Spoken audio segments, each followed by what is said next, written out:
Good morning or good afternoon. Hello, everyone. Hello, Pierre. Thank you for inviting me to present in your course. I'm very excited to be here today. Today, I will be talking about the work of Lars Spuybroek, entitled Structuring Experience. My name is Kris Mun. I'm an architect and a professor, and I've been teaching over 2 decades, focusing on experimental architecture that explores new technologies and sciences to push the boundaries of architecture. I'm currently part of an organizing committee called ANFA, which is the Academy of Neuroscience for Architecture based in San Diego. Established in 2003 at the Salk Institute, ANFA is an ever-expanding global community of scientists and architects dedicated to understand how the built environment shapes human experience. Central to ANFA's mission is the recognition that our body's responsiveness to spaces is deeply connected to neural processes, and we promote the use of rigorous scientific methodologies in neuroscience and cognitive science to discover exactly how this happens, how design impacts human perceptions, cognitions, emotions, and overall well-being.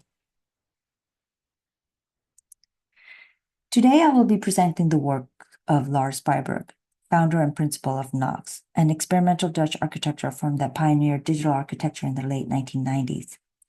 Spuybroek was one of the first and few architects that used concepts in neuroscience to create a practice bridging architecture and human experience through novel techniques of production, merging technology, history, theory, philosophy, and concepts of aesthetics in unprecedented ways.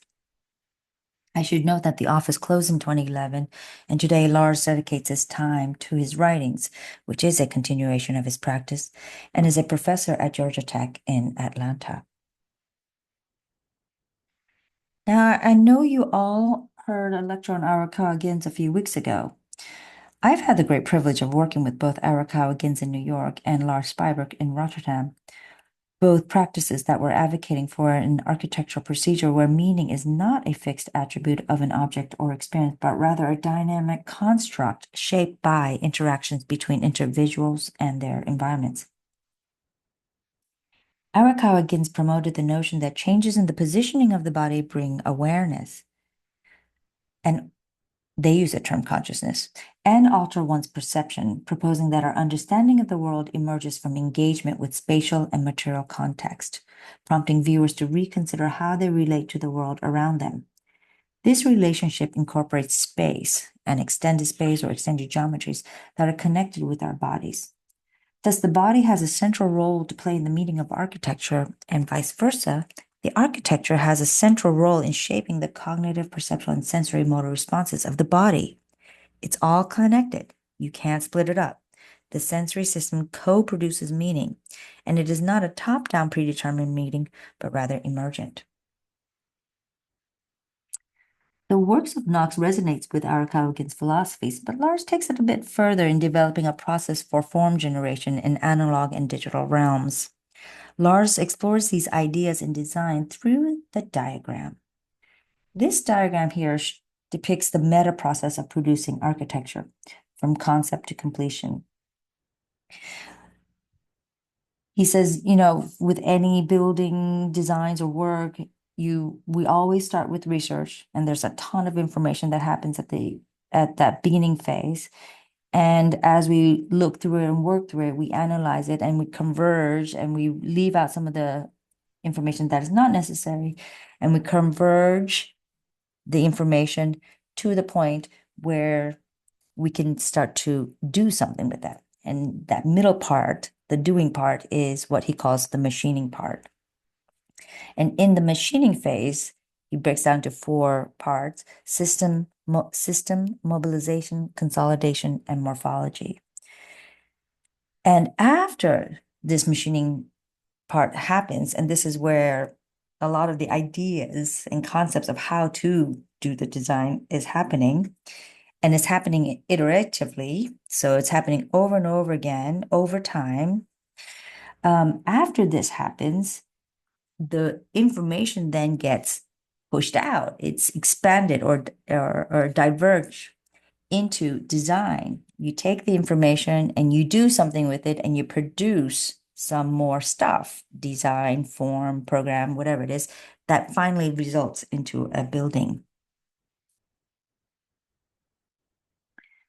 Architecture, comprised of both tangible and intangible conditions, is a discipline of many layers of discourse in histories, theories, and cultures of human behavior, cognition, and actions that provide meaningful and intentional form.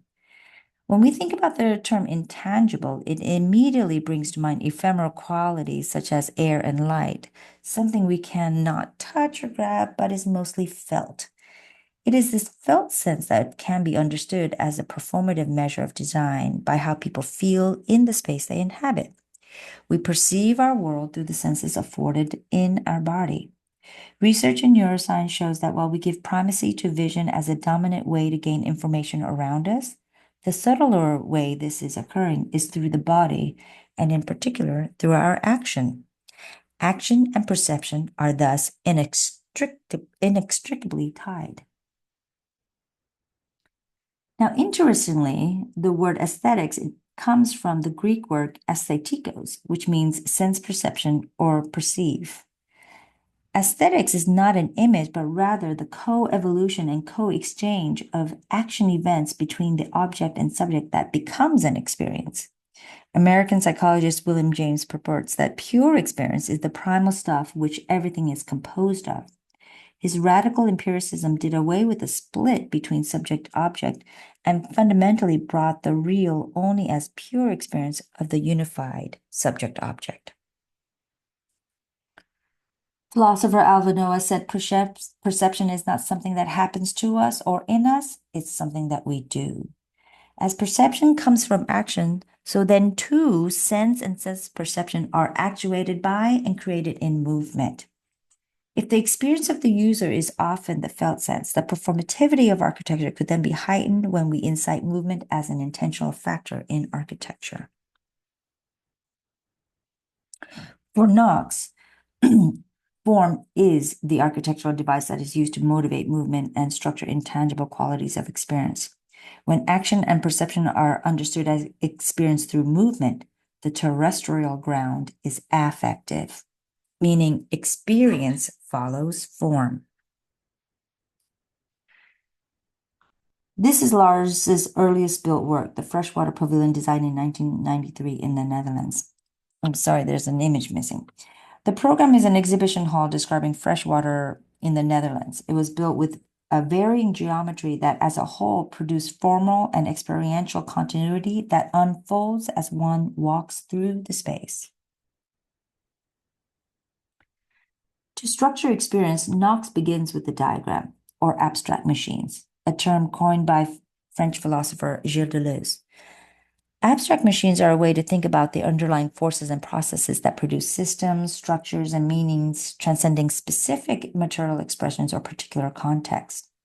To arrive at form, instead of adopting pre-given forms, we set up our procedure to generate new forms. Here we begin with the geometry. The diagram begins at a neutral state, always. Then we begin to introduce forces like movement patterns of people or environmental forces like the wind that are then exerted on the geometry. So here we start with the tube, which is what we knew the building to be, is one big hall, exhibition hall, the tube. And the tube is a series of ellipses connected together. And to that, we apply abstract forces to influence the geometry with local condition. Now the geometry or the form is more connected to the environment than because it is determined by the forces of the environment or local conditions rather than a generic predetermined top-down force of an outside organization that is exerted onto matter. This process is worked out iteratively at each stages of development. Here you see that the sections have become more refined, and in the final stage, the geometry is negotiating with the ground level. Geometrically, Lars is advocating for curvature. But Lars would say curvature is just an informed straight line. That is, in a straight line, the information, which is the node, is in the first and last, or beginning, or at the two ends. It's a straight path, the Cartesian mind. That is, the shortest distance between 2 points is a line. But in a curved line, it has more points in the line between the 2 points, two edge nodes, a line for flexibility, for deviation. And it is precisely the position or state of the in-between that epitomizes the work of Knox. Lars challenges the conventional distinction between floors and surface for action and the wall as a surface for perception. So instead of keeping formal elements separate like the classicists would, meaning walls, floors, ceilings, columns are all separate elements that they combine, he removes this distinction through continuous surfaces in order to open up more potential interaction with it. How the body interacts with the surface is determined by all other actions that precede it. Curved geometry is deliberate, and as you can see here, no section is horizontal. This is interesting when we begin to think about the simulation in the mind as the approach state that precedes the action itself. Another explanation from neuroscience tells us that action creates perception through our somatosensory system that responds to pain, temperature, touch, and proprioception, which is the sense of the body position and movement. That is self-produced movement. The proprioceptive stimuli, which is the internal forces that are generated by the position or movement of a body, gives us implicit knowledge of our body. Now, the Water Pavilion is one of the first fully interactive buildings where the interior is outfitted with a variety of responsive electronic sensors that people fully engage with their bodies, such as the digital puddles that ripple when people stomp on them, and a spine of light that is actuated by the massive bodies moving through space. As people walk through the pavilion, sensors capture their movement, speed, direction, and so forth, and this data is fed into the electronic system, which then responds back with more stimuli. Here on the left, on the right, you can see our heat map showing the movement of people through the building. You can see that the dots are individuals, the big masses of dark greens are the big masses or clusters of people. People move in different groupings, and we didn't want to just see how they were moving or we didn't want to just see where they were moving. We wanted to see how they were moving, alone, together, in groups. All of these matter. This is a diagram of the electronic behavior that changes in relation to the people moving through the building. For example, where there's more people around a certain part of the building, the electronic system will activate more light and more sound. Where there's less. As we perceive our environment, there is also an anticipatory part of expectation that produces action. Let's draw our attention to the ground condition in the comparative section diagrams on the left. There's a bifurcating moment halfway through the building where the floor bends and becomes a pocket-like space that emerges from the split geometry, like blistering. That's the section on the bottom. This is compared with the diagram on top, which is a more conventional diagram with discrete levels. The form on the bottom is vague, embracing a both-and position of being floor and a wall.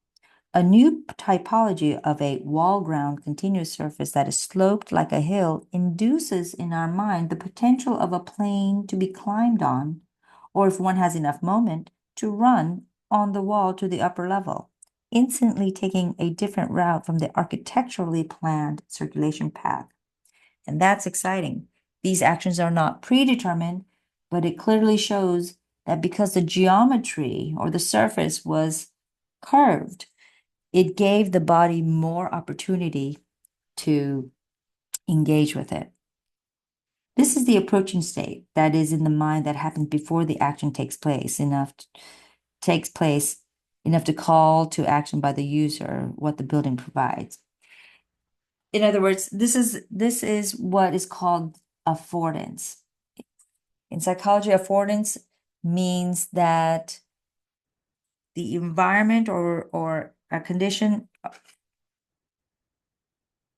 has the capacity to offer you, or you have the capacity to engage with that condition because your body had and your history of experiences have engaged with it before. For example, for a mosquito, the affordance of a lake is a surface to walk on. For us, we will fall right through it.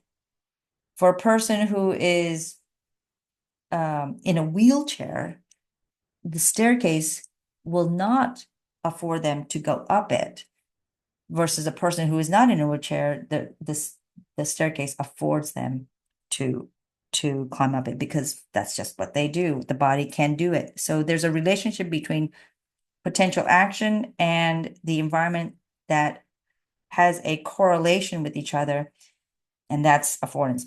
It has affordance or it doesn't. So aesthetics as sense experience are formal registers that accompany our body. The transformation of the geometry that form the surfaces of the water pavilion affords the action for experience which is perceived in the body and mind. It's a complete system that is open-ended. Expanding on the idea that perception and action are fundamentally interconnected, Chilean biologist Francisco Varela introduces an enactive approach to understanding perception. This approach challenges traditional notions of cognition as the passive representation of a pre-existing world by an isolated mind. Instead, Varela emphasizes that cognition arises through the active engagement of a being within its environment. He asserts that it's not about perceiving a world out there, but rather about the enactment of both the world and the mind, shaped by a history of actions and interactions performed by the organism.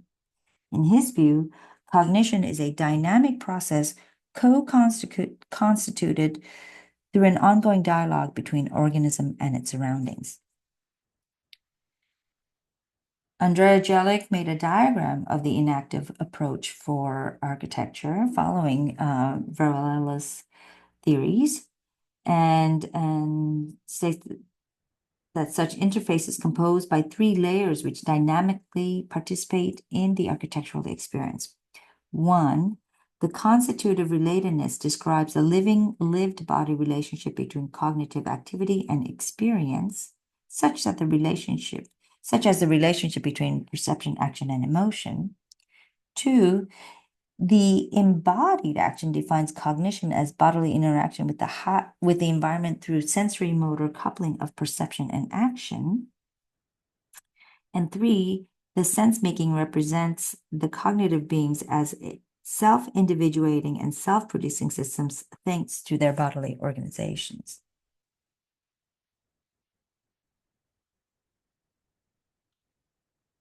Now, we should understand the difference between order and form.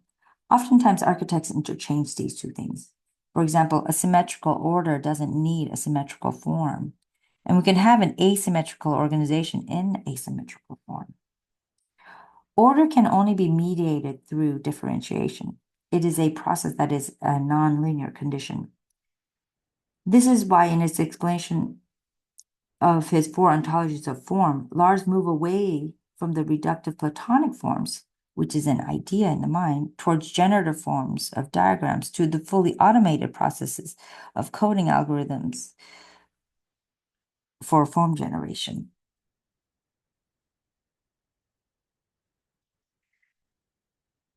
And in our contemporary practice, as we shift our movement towards dynamic processes, much of which is supported with this direct engagement with digital technology, we have become more and more interested in how architecture is formed instead of what is formed, and became interested in complex systems. Complexity theory speculates on the idea that organization does not occur through a determinate plan of action, but rather show a phenomenon of spontaneous appearance of novel structures. This theory can be understood as having the most significant turning point in the progress of modern culture, affecting not only disciplines in science as a whole, but mathematics, philosophy, the arts, and architecture. One of the main tenets of complexity theory is that small changes over time makes big effects. This is famously described by how a flutter of a butterfly wing can create tornadoes on the other side of the world. And this is the way nature creates all its variation of forms. In 2002, an influential publication by Stephen Wolfram titled A New Kind of Science explained this process more thoroughly. He describes how small sets of rules can generate an endless variation of patterns with a minor change in the rule. Basically, if you can see at the very top there, it's a little bit blurry, you can see a row of sequence of black and white squares at the very top. This is the algorithm. It's a rule set that tells the computer which color, black or white, the next cell should be, based on the configuration of the previous set. So if you change any one of those squares, even just one, you'll end up with very distinct outcomes after many iterations of the algorithm. This is what we call top-down, bottom-up operation. Top-down algorithm, a rule set was determined by a person, for example, and bottom-up generation.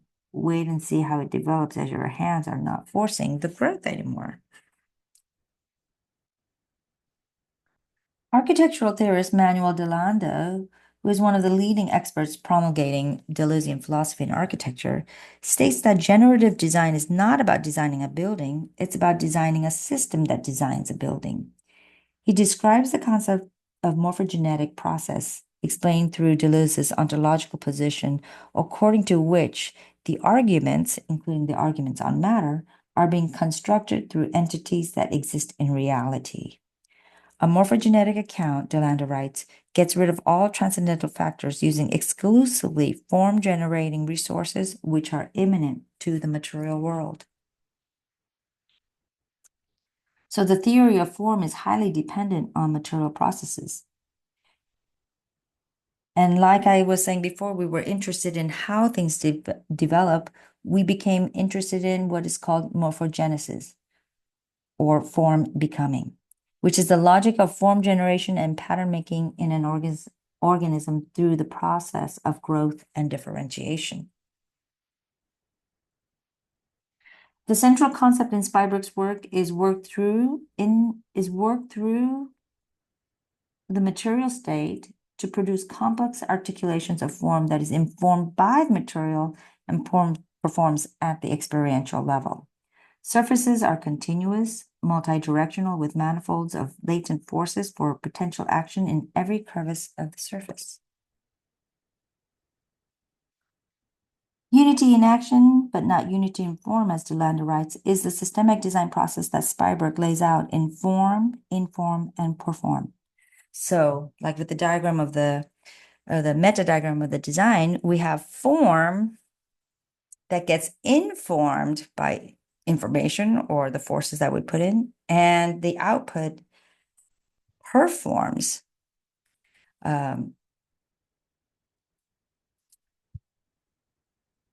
Regularity and universality as central concepts of the 20th century left out orders of complexity, intensity, and life producing differences.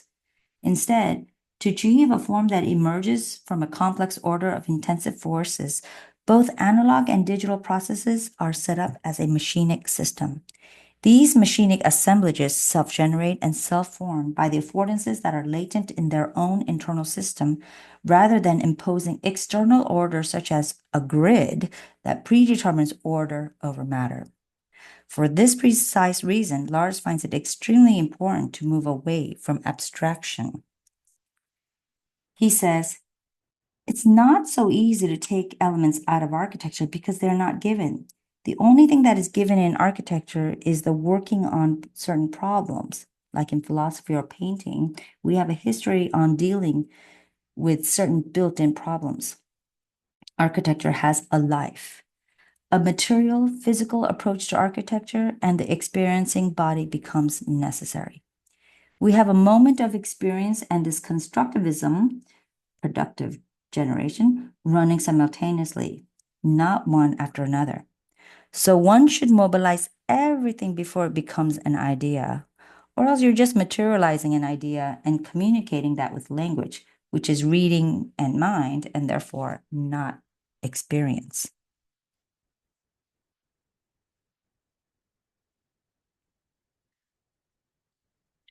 Now, a key figure researching through analog means is the brilliant Pritzker Prize-winning architect and research engineer Frei Otto.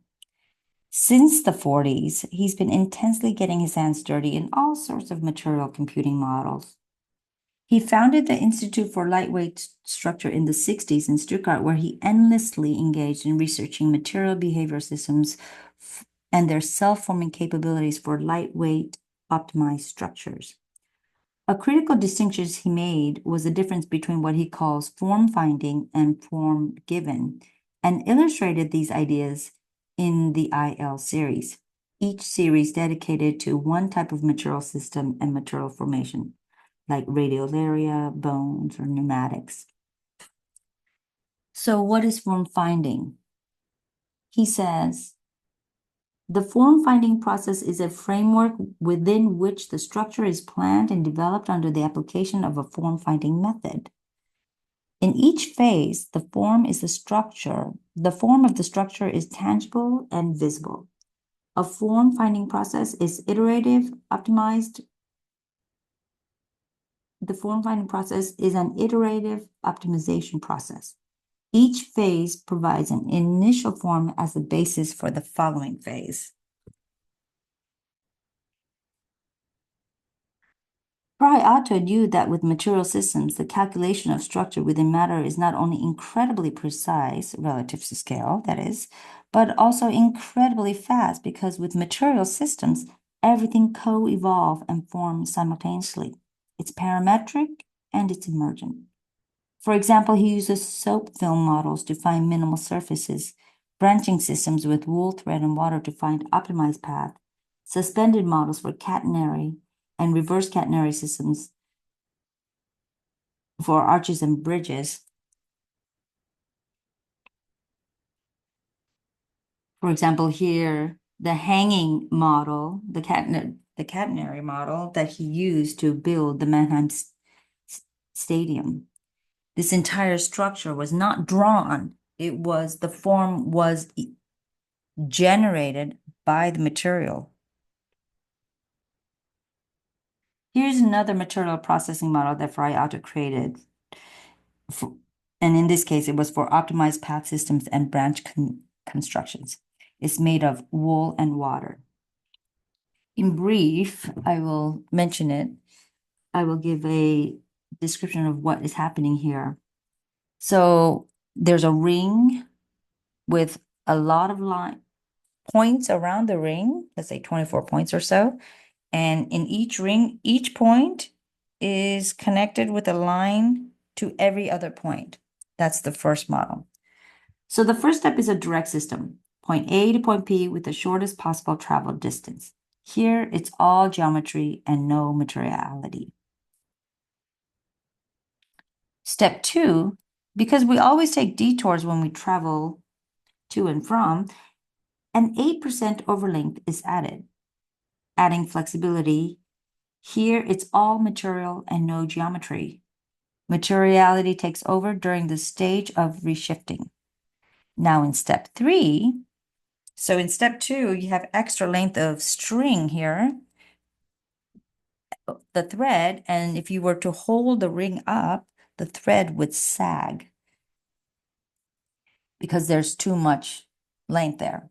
Now in step 3, he takes the whole system, the sagging string system, and dips it into water. When taken out, the surface tension of the water merges the wool thread together, thereby taking out the sag, taking out the flexibility. There's no extra length anymore. The sag was gone and the whole model was flat. And the procedure comes to a halt in a state of full geometry again, but a geometry that is not imposed on a material, but is the result of material interactions. The final stage of the model is much more complex because it consists of patches of crossings, mergings, and holes. So we adopted the model for our soft office project. This project is for a children's television broadcasting company, namely Teletubbies. And it's their headquarters where they needed to have an office where one side is for the adults, where they're doing all their administrative and creative business, and the other side is dedicated to children, and so that they can see how the children use their products.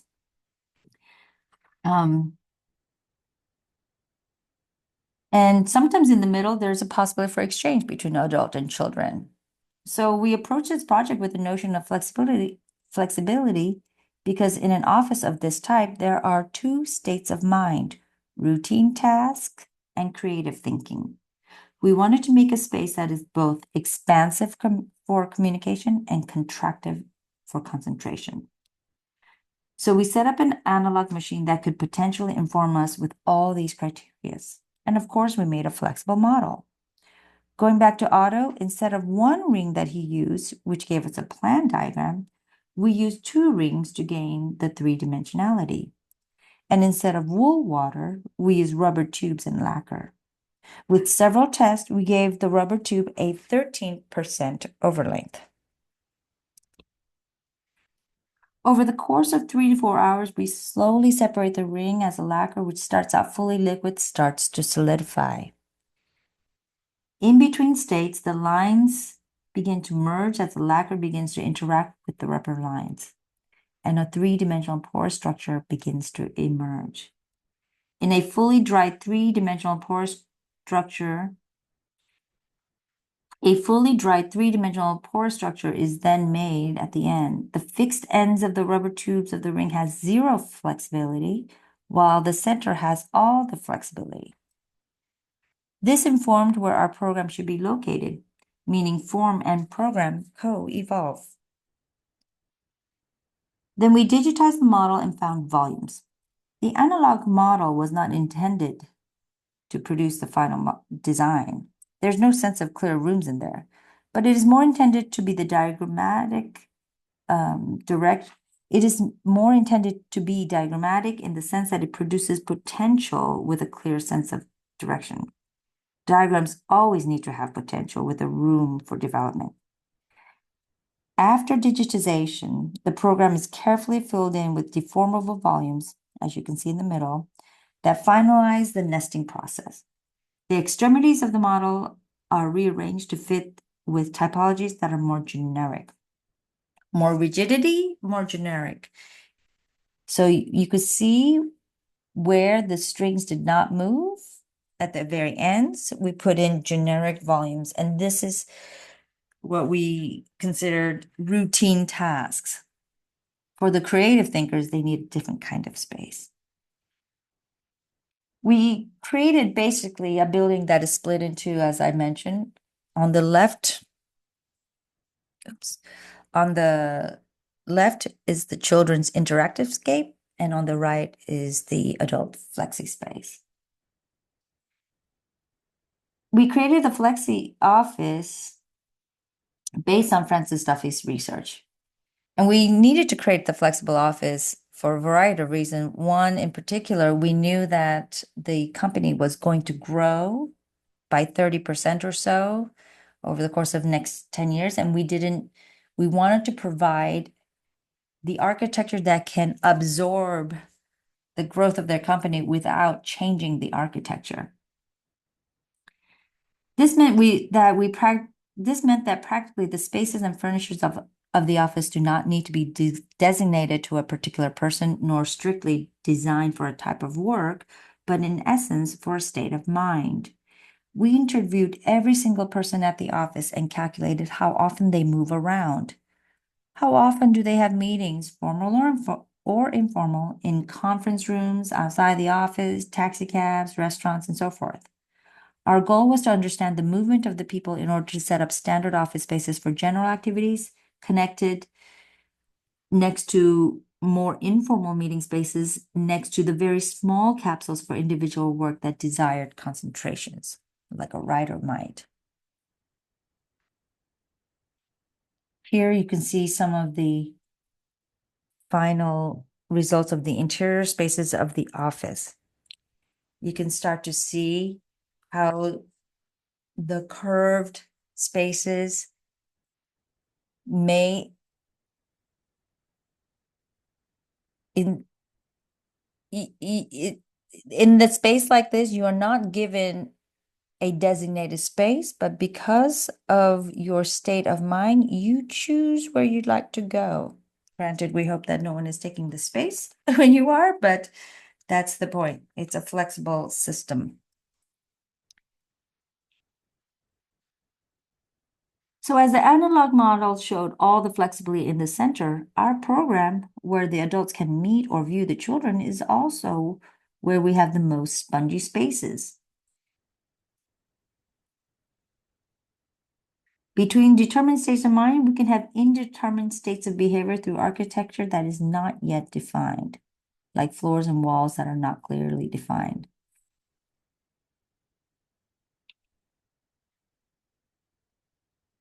And here is the exterior view. You can see, even in the exterior view, how the building blends with the groundscape. It's a gradient geometry. It's gradually forming together. The next project is called Paris Brain, a theoretical trans-urban development of the west side of La Défense in Paris. The project is a research project for the exhibition for the Dutch Institute in Paris. 5 visionary Dutch architects were invited: Aldo van Eyck, Van Doesburg, Rem Koolhaas, Constant, and Knox. Being in the city of Paris, we looked at the work of the Situationists and Debord and a psychogeographical Paris where the grid is short-circuited by momentary derives. We then coupled it with a contemporary phenomena like globalization, migration, and transnationalism. For the project, we considered the movement of people's language and mapped it onto the city map, which we called Speakscape.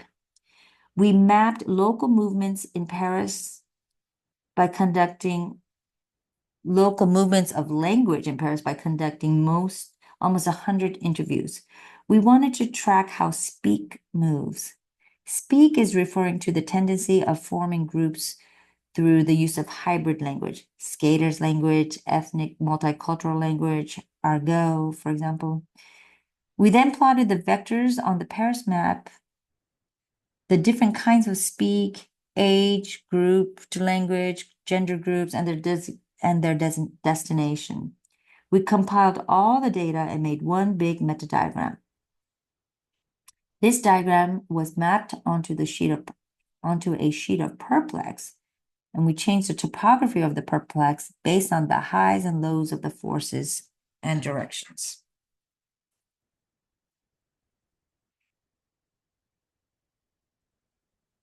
We returned to the wool water machine of Friato, but instead of the ring, we set up 13 lines in the direction of the grand axis with a 12% overlay. Now the strings are over an undulated topography. When dipped in water, the strings are, of course, affected by the undulations, which are essentially attractors and repellents. After our first dip, where the lines have merged, we tied a new thread that is of equal length of the original lines. Back into the water. As Lars and Friato states, each state of the path forming should function as the analog computer for the next one. So every time we iterate and we start, it's a new condition. Here's the next iterative step. Found second orders of merging and added a new thread that is half the original length. And then back into the water. Shake, shake, shake. We did this 4 times through the process and continuously inserted spatial knots in the Derivian strolling.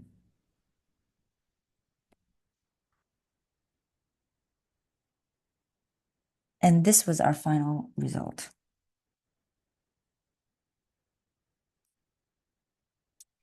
Placing all the wool lines over the Paris map, we must now reread our diagram.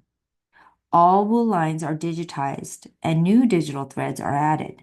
Major routes become highways and smaller ones secondary roads.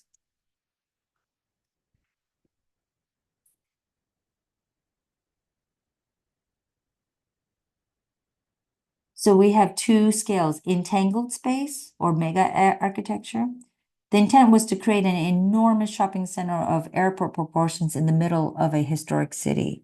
The 5 by 2 kilometer area would connect to the La Défense area on the east side and to several highways and bridge on the west side. All threads coming out of this operation were materialized as tubular buildings, like a completely curved Heathrow. Shops leading not to planes but to other shops, and more shops, an arabesque of multiple interlacing brands.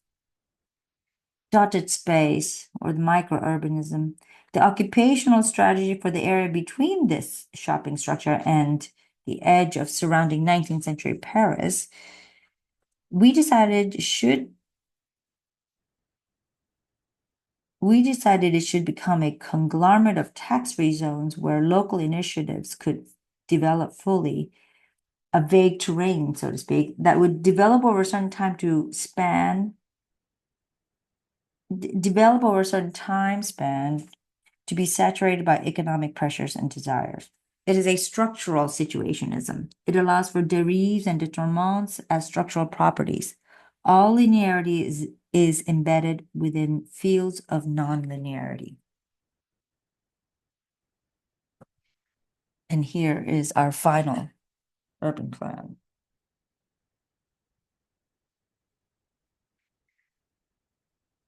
And the next project here is called D-Tower. The D-Tower is an interactive tower in the city of Tottenham. The project has 3 parts, a website, a questionnaire, and the tower. It is a project where intensive feelings and the extensive spaces start exchanging roles, where human action, color, money, value, feelings all become networked entities. Here you see the website that 1,000 people in the city has access to.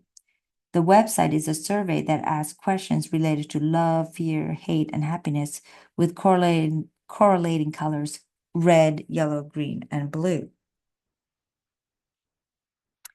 The conceptual model first began with a pulsating sphere in the digital realm that undergoes a state of contraction, intensive, and expansion, extensive.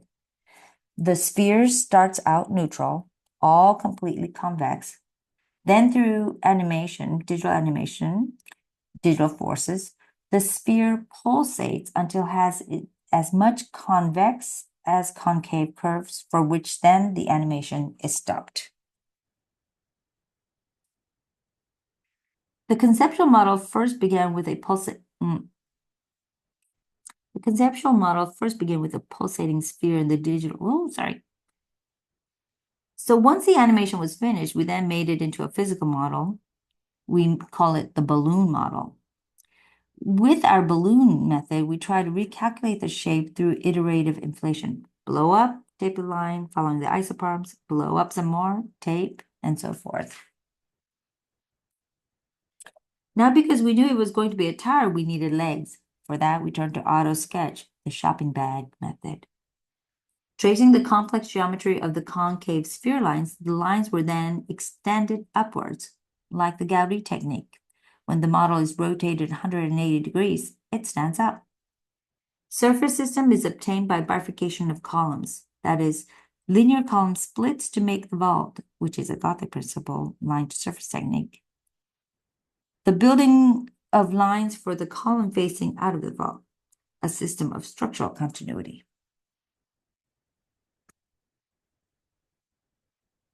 Here you can see how we fabricate it into parts. And here you can see the final installation. Here's the final installation. Red is love, yellow is fear, green is hate, blue is happiness. Now, it would be very interesting to see what color the tower would be on an event such as the US election. Let's move on. Sona House. The next project is Sona House, a house where sounds live. This project is an art installation. It's not a real house that we're building, but it is a structure that refers to living and bodily movement that accompany habit and habituation. The project began with mapping out body movements associated with daily habitual movements in the house, such as doing dishes, reading a book, or walking down a corridor. All the choreographed movements were then charted and analyzed on 3 degrees of movements based on kinematics. The first degree is the entire body. The second degree is the major joints, such as shoulders and hips, and the third are the extremities, like fingers and wrists. The movements are all interconnected and respectively mapped onto a paper strip using cuts. The whole strip is the body, like the half cut is the second degree, like bending at the waist or rotating the arms. And finally, the quarter cuts are tiny movements like wrists and fingers. The paper strip are then laid out in according to the combination of movements. The papers are interacting.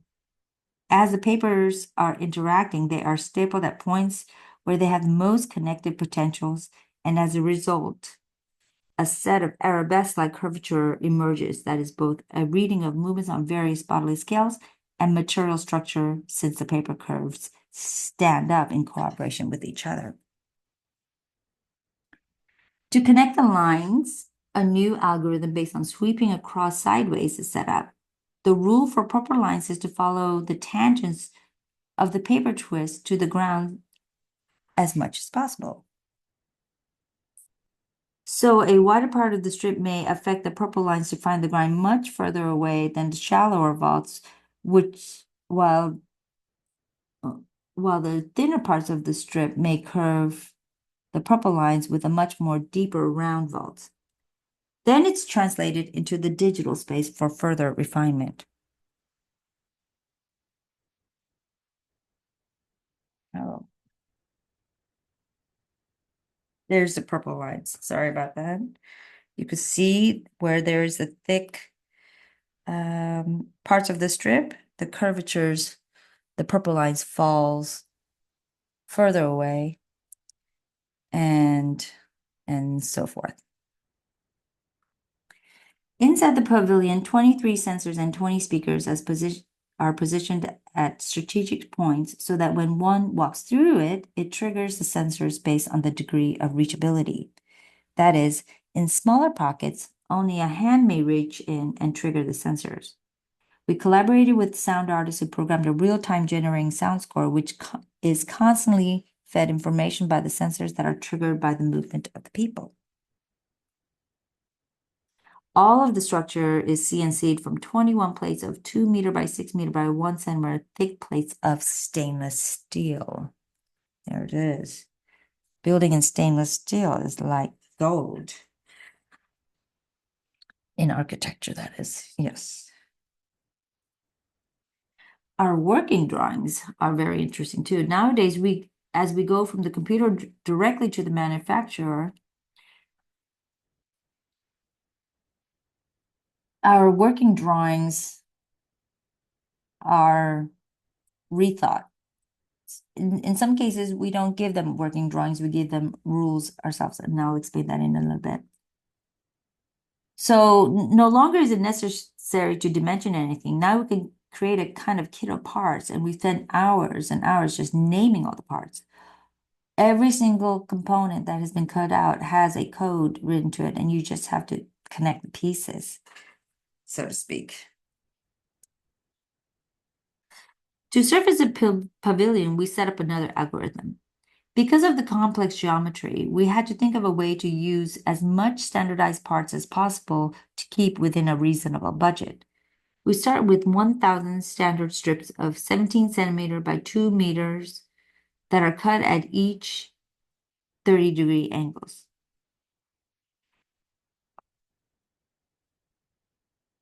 We place this first strip down. Looking at the top, you can see the diagram at the very top.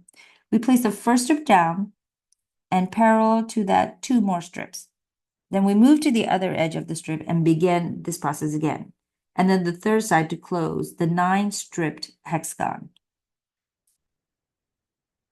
This is mostly achievable when the curved surface is even all around, like a sphere, but hardly possible when the curves are dissimilar. So if the hexagon cannot close, we slide down the strip enough to allow 3 sets of strips to be placed without manipulating them. Continuing with this process, we covered the entire structure with 50% non-treated strips, 45% with strips cut at one end, and 5% cut at 2 ends or close to the surface.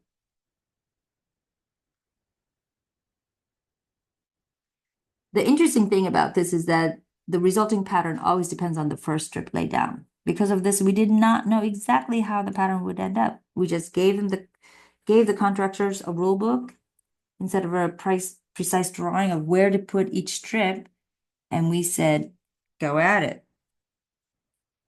And here it is. Here's the final thing. And here's the interiors and the exterior.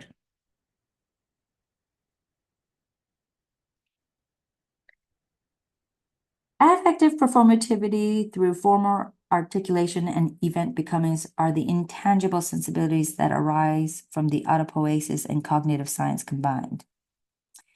The self-generated material computing model that begins in a flexible and adaptive state hardens into a rigid form, but maintains its flexible, open-ended programming in the final building.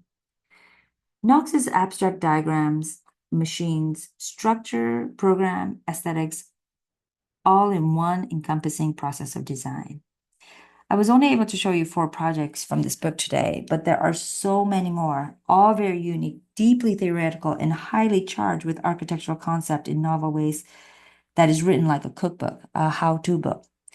So if you are able, I would encourage all of you to order this book. And with that, I thank you very much. And if you have any questions, please feel free to email me. Thank you.